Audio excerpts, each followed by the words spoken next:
how to measure using your tape rule. So here I have my tape rule, and I've already explained how to read a tape rule before. So you're actually going to be using the centimeters.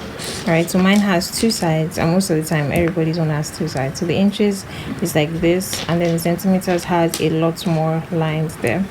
So how you measure, especially when you're measuring, you measure from the start of your tape, and you use that will be your zero up to where you want to measure. So for example, I want to measure a length of 13 centimeters. I would measure from where this is, and I'm going to stop here. Now most of the time when you're measuring on your body, you don't know the exact measurement, so you just place this tape wherever you want to start from, and you will just stop wherever. For example, you're measuring from shoulder to bust, so let me just use my mini mannequin. All right, so this is the mannequin, and I am actually just going to show you, so ignore the dirt that's been stored somewhere.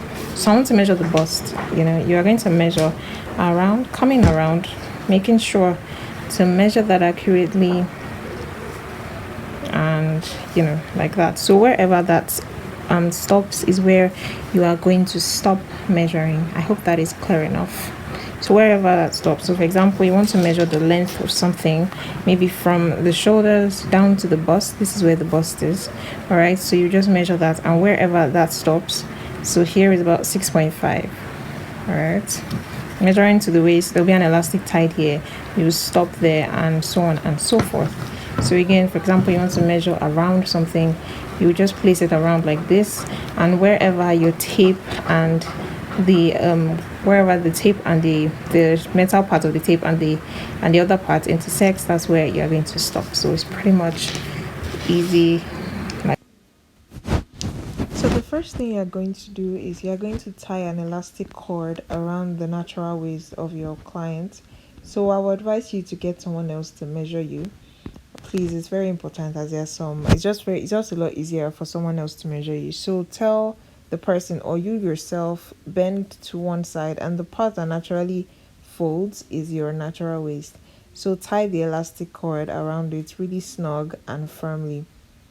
The first measurement that you're going to take is your waist measurement, and you're just going to measure around that cord all along that part. So you need to make sure that you are measuring that exactly. So you are going to make sure it's firm, not too tight, and not loose in any way.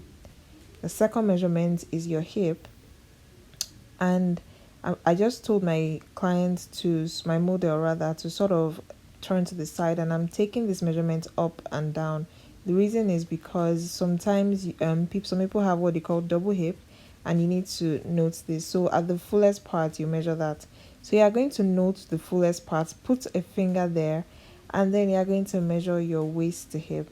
So most of the time, this fullest part is actually not on your hip bone, it's somewhere else. So you need to take that measurement.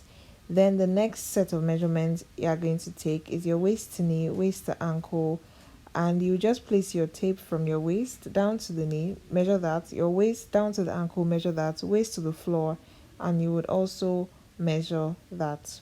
So make sure these measurements are accurate. Then you are going to take your waist, the skirt waist.